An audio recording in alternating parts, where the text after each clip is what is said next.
A woman sat in my office crying because a man she dated for 3 months stopped calling. She said, "I must have done something wrong. I need him to want me again." I asked her, "Why must you?"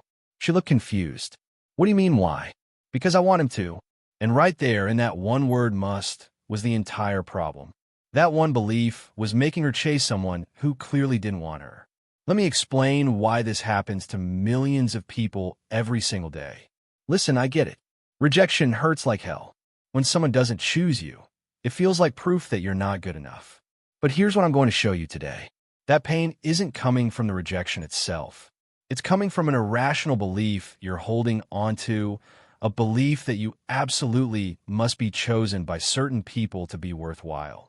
In the next 25 minutes, I'm going to help you identify this toxic belief, understand why it's a logical nonsense, and replace it with a healthier way of thinking that lets you walk away from people who don't choose you without feeling like garbage.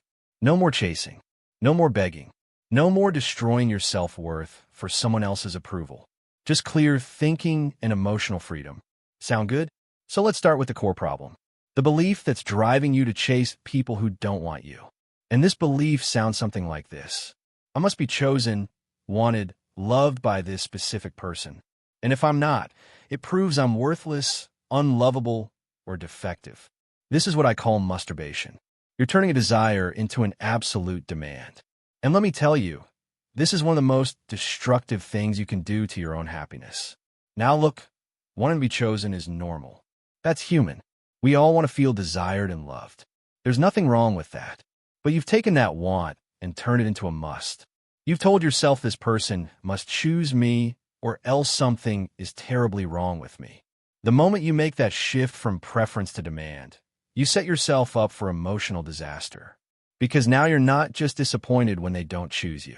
You're devastated. You're anxious. You're depressed. You're desperate. And here's the thing. This belief is completely irrational. Think about it logically for a second. Why must anyone choose you? Where's the universal law that says people must want you? I'll tell you where it is. Nowhere.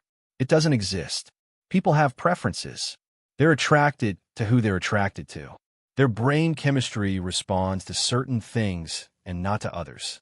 Their lack of interest in you doesn't mean you're defective. It means they're not interested. That's it. That's the whole story. But when you believe you must be chosen and you're not, look at what happens emotionally. You create anxiety because you're constantly worried about whether they want you. You create depression because you think their rejection means you're worthless.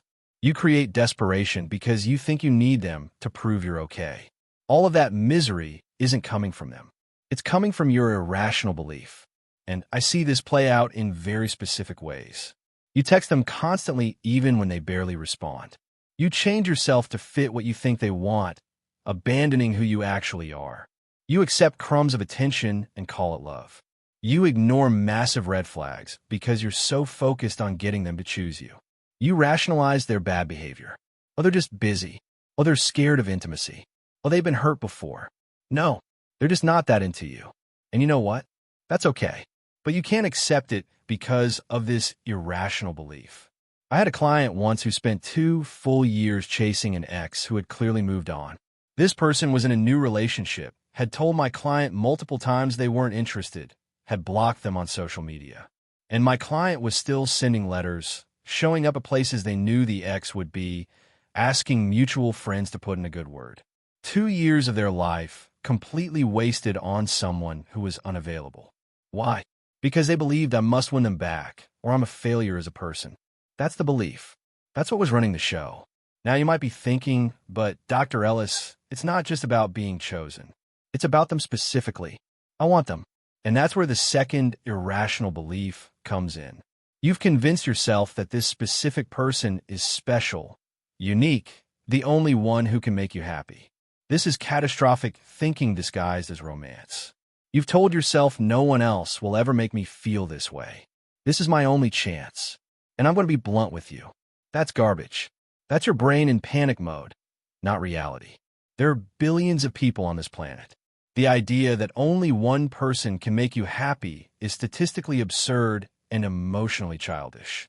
It's the same thinking a 5-year-old has when they think their favorite toy is the only toy in the world that matters. Yes, you feel intense chemistry with them. I'm not denying that. But that's hormones and attachment patterns, not destiny. Chemistry doesn't mean they're right for you. It doesn't mean they'll choose you. It doesn't mean you need them. It just means your nervous system got activated. Your body released some dopamine and oxytocin.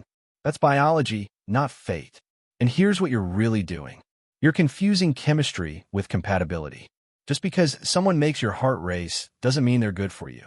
Just because you feel butterflies doesn't mean they'll treat you well or want the same things you want. Chemistry is easy. Compatibility takes work and requires both people to be interested. You're also engaging in what I call awfulizing. You think losing this person or not being chosen by them is awful, the worst possible thing that could happen. But is it really? Will you die? No. Will you never feel attraction again? No. Will your life be completely ruined forever? No. You'll be disappointed. You'll be sad for a while. That's normal. But you'll survive, and you'll likely find someone better who actually wants to be with you. And let me tell you what you're often really attached to. You're not even attached to who they actually are. You're attached to the fantasy of who you want them to be. You're attached to the potential you see in them. You're attached to the validation you'd feel if they chose you. You're chasing a story in your head, not a real person. I've seen this 1,000 times. Someone is pining over a person who treats them poorly, doesn't respect them, isn't available. But in their mind, they've created this whole narrative about who this person could be if they just changed or opened up or worked through their issues. That's fantasy, not reality. It's like someone being obsessed with getting into one specific college, convinced their entire future depends on it. They apply nowhere else. They put all their eggs in one basket. They tell themselves, if I don't get into Harvard, my life is over. Then they don't get in, and they're devastated. But 5 years later, they're thriving at a different school, happy as can be, wondering why they ever thought that one school was so important. Same thing with people. The person you're chasing right now probably isn't as special as you think they are. Your brain has just decided they are because you can't have them. Okay, so you're starting to see how these beliefs are irrational. But here's where it gets really destructive. These beliefs don't just make you chase people. They destroy your self-worth. Let me show you how. When you believe you must be chosen and you're not, you engage in what I call self-downing. You rate your entire worth as a human being based on one person's choice. This is emotional suicide. You're taking one specific outcome, this person didn't choose you, and using it to rate your entire self as worthless. That's like saying I failed a math test, therefore I'm a completely worthless human being in all areas forever. Do you see how illogical that is? One event doesn't define your total worth. But that's exactly what you do with rejection. They don't want me, so I must be unlovable. I must be ugly. I must be boring. I must be fundamentally flawed. You take their lack of interest and turn it into a global statement about your value as a person. That's the global rating error. You're making a sweeping generalization based on limited data. Here's the truth. You're a fallible human being with strengths and weaknesses, just like everyone else. Your worth doesn't increase when someone chooses you and doesn't decrease when they don't. You're not more valuable because someone wants you. You're not less valuable because they don't. Your worth isn't up for vote. It's not determined by other people's preferences. But when you make someone else's choice the measure of your worth, you become addicted to approval. You'll do anything to get it. You'll abandon yourself. You'll tolerate mistreatment. You'll chase someone who's shown you clearly they're not interested. Why? Because you think their approval equals your value. Without it, you feel like you're nothing. And this creates a vicious cycle. The more you chase, the more desperate you become. The more desperate you become, the less attractive you are to them. The more they pull away because desperation repels people. The more they pull away, the more worthless you feel. The more worthless you feel, the harder you chase trying to prove yourself. See the problem? You're stuck in a loop that keeps making everything worse. I had a client who let their entire self-esteem depend on one person's opinion of them. When that person was happy with them, they felt great. When that person was distant or critical, they fell apart. They couldn't function at work. They couldn't sleep. They couldn't focus on anything except whether this person approved of them. They gave all their power away to someone else. And until they learned to separate their worth from that person's opinion, they were completely emotionally paralyzed. Now I know what some of you are thinking. This all sounds good in theory, Dr. Ellis, but how do I actually stop feeling this way? That's what we're going to tackle next. You change the emotion by disputing the irrational belief. I use something called the ABC model. A stands for activating event. B stands for belief. C stands for consequence. Most people think a causes C. They think the event causes the emotion. Wrong. B causes C. Your belief about the event causes your emotional reaction. Let me break this down. A is they didn't choose you. That's the event. That's what happened. C is you feel worthless and desperate. That's the consequence, the emotional reaction. Most people think a cause C. They think I feel worthless because they rejected me. But that's not true. Between A and C is B, your belief. Your belief is I must be chosen by them, or I'm worthless. That belief is what's causing your misery, not the rejection itself. And here's how you know this is true. If the event itself caused the emotion, everyone would have the same emotional reaction to rejection. But they don't. Some people get rejected and think, well, that's disappointing, but I'll find someone else. They move on. Other people get rejected and fall apart for months. Same event, different emotional reactions. Why? Because of different beliefs. So you have to dispute the irrational belief. You challenge it with evidence and logic. Ask yourself, where's the evidence that I must be chosen by this person? Where's the law of the universe that says this? Show me the proof. You can't because it doesn't exist. It's a demand you made up in your head. What's the worst that happens if they don't choose me? Will I die? No. Will I never find anyone else? No. Will I be alone forever? Highly unlikely. Will I be disappointed? Yes. Will it suck for a while? Yes. But can I stand disappointment? Of course you can. You've been disappointed before and survived. This won't kill you. And then you replace the irrational belief with a rational one. The new belief sounds like this. I want to be chosen by people I'm attracted to, but I don't need it. I prefer it, but I don't demand it. Their lack of interest is disappointing, but not devastating.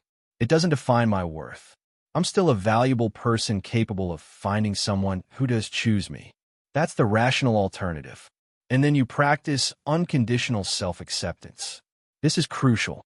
You say to yourself, I accept myself as a fallible human being regardless of whether this person or any person chooses me.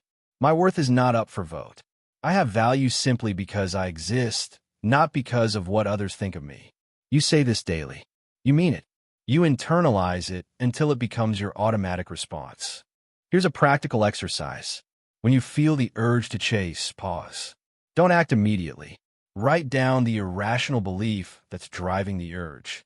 It might be I need them to want me to feel okay about myself. Then dispute it. Ask, is this belief helping me or hurting me? Is it based on reality or fear? What evidence do I have that this belief is true? Then write the rational alternative. I want their interest, but my okayness doesn't depend on it.